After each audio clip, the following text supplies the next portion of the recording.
Hello, ladies and gentlemen. All right, let's do it. 1 week update of the 10 pages a day for a year reading challenge. So, I told you guys what I was going to be reading. It was Dennis Prager's Genesis book. And this has been a great read so far, and I'll get into some of it in a little bit. But first thing I want to do, I want to give you some encouragement, okay? Have you ever heard of the show The Biggest Loser? It wouldn't be allowed today. If it's still going, it probably isn't very popular because it'd be considered fat phobic.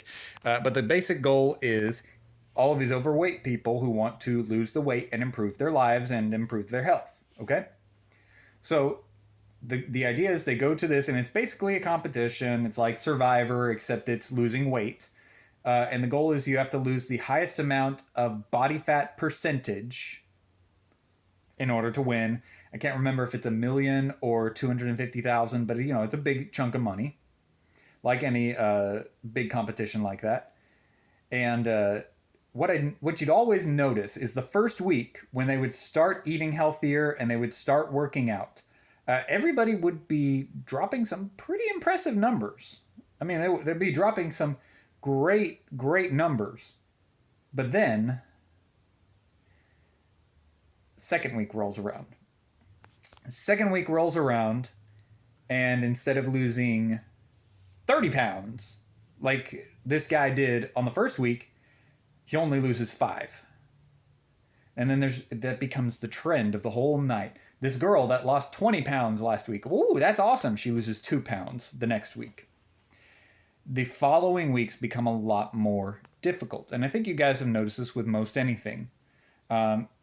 Your second breakup can sometimes be more difficult than your first one, especially because the first one is usually like early high school, middle school for most people, and you don't really have a lot to latch onto. But you're going to notice, even if you did great and you did your full reading this week, this next week will be difficult. It'll be difficult to keep that momentum going. And the thing is, and I'm going to be honest as well, you're probably not going to read every single day. Now, the goal is improvement, because by the end of the show, everybody's at least lost a really good amount of weight. Everybody's at least lost, let's say, 50 pounds. Even people who don't really put their effort into it, they still lose like 45, 50 pounds. And, they're significantly healthier because of it. And they've got a good chance of living longer because of it. The goal is not to be the smartest person in the room. The goal is to be an improved version of yourself. So what that means is if you read, let's say, 30 pages, okay? Let's say that you only did your 10 pages a day reading for 3 days this past week, okay? That's 30 pages. 30 pages for 1 week. Do that for 2 weeks, 3 weeks, 4 weeks. You do that long enough, and let's see if let's say you're only able to really crunch out for yourself 3 days of reading every single week. You know how long it takes to get to 150 with 30 pages?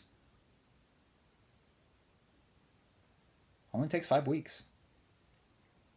5 weeks, if you're only reading 30 pages, that's a book. That's a small book right there. 150 pages, 30 pages a week, that's one book in 5 weeks. That's really good. Okay?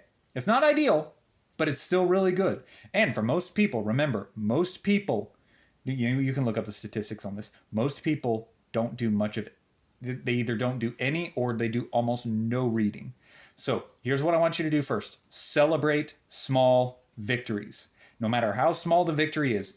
If last week you read more in 1 week than you read in the entirety of last year, give yourself a pat on the back. That's what this is about. You are improving yourself. You're improving your mind, your reading comprehension. You're improving your knowledge, your creativity. All of those things, those are all great things. If you got that victory, celebrate it hardcore. Shoot, even make a Facebook post about it for all I care. I don't care if it comes across as vain. Look at me. I'm doing an entire YouTube series for a year about my reading. Go ahead. That's a good thing to celebrate, and it's good for people to celebrate it with you. Second thing I want you to do, don't settle for mundane.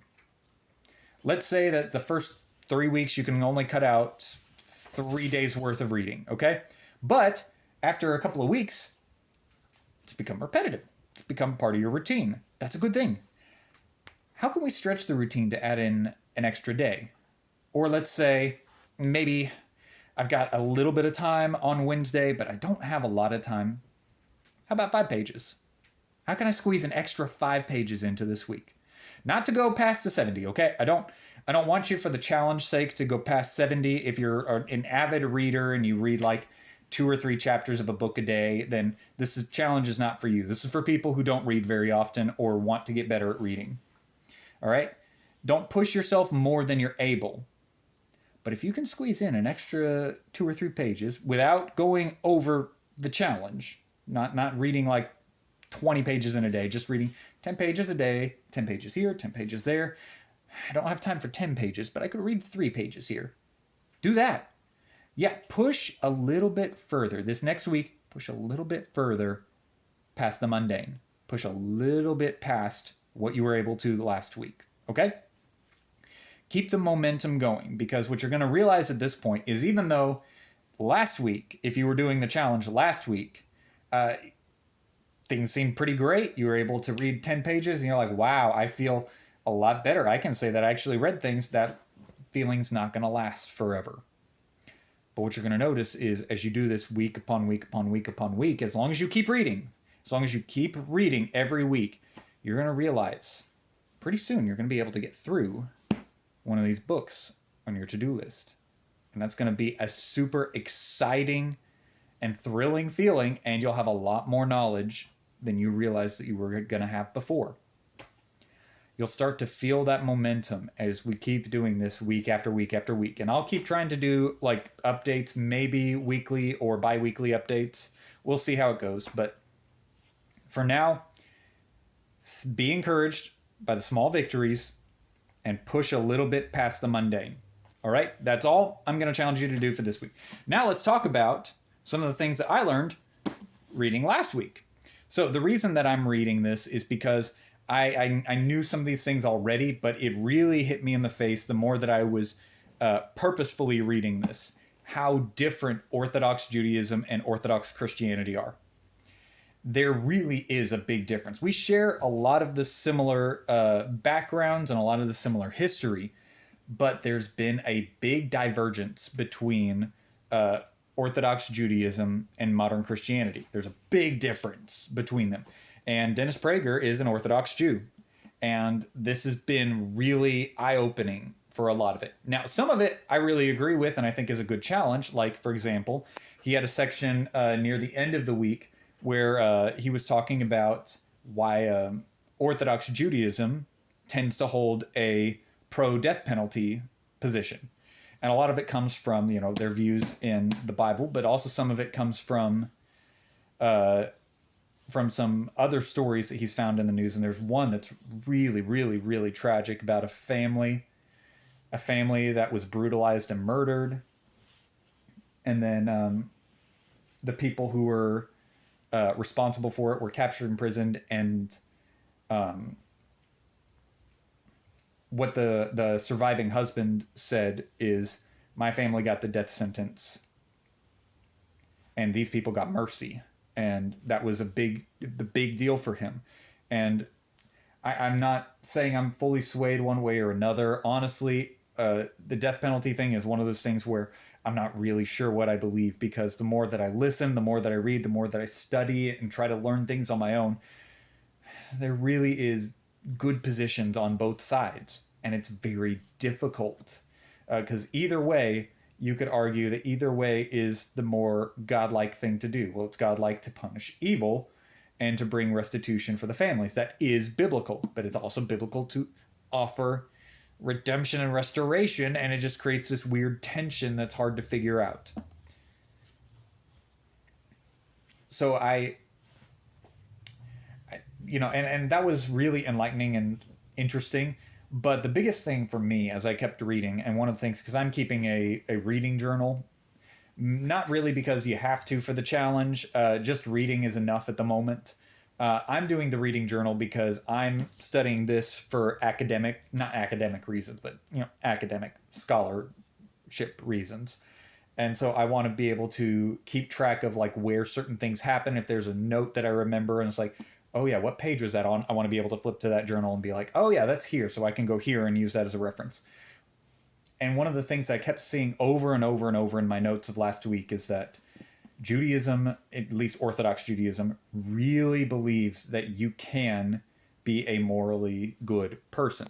And that's a big difference between a lot of Christians and Orthodox Judaism is there's certain camps of Christianity that believe that you are completely incapable not only of being, good, but also I've been using a lot of bunnies lately. Not only can you not be good, but you can't recognize and reach out to God unless he makes you capable of reaching out to God. And that's, there's different camps of that and whatnot, but it was very interesting to me that that the differences between Judaism and Christianity became more pronounced the more that I read. And like, I still agree with a lot of his stuff in here. I'd say I probably agree with about 80% of what I read, but the 20% is kind of a big deal. It's kind of a very big deal. And I'm interested to see where we're at because where I'm at in the reading, because I'd started reading this before I was about, I think it was 70 pages in, and I'm now on page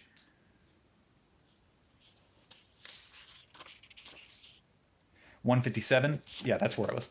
I'm on page 157 now. So, I've doubled my reading. Woo!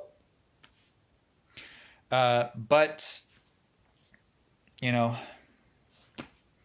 it's just, it's very interesting to me how glaringly obvious those differences are. So that's one thing that I've learned and one thing that was really challenging to me. All right, so we're going to keep doing this and we'll keep doing some updates and whatnot. Tell me your experience reading down below, okay? Tell me what book you're reading and tell me an interesting thing that you learned or interesting thing that you like about the book if you're reading like a fiction book. And yeah, I'd be really interested to hear about how y'all's progress is going. And let me know if you're interested now in taking the challenge. Let me know when you're starting. That'd be awesome. And tell me and tell me how much reading you did last week. Tell me how many days of the 10 pages a day you did. Okay, cool. That's it. Bye.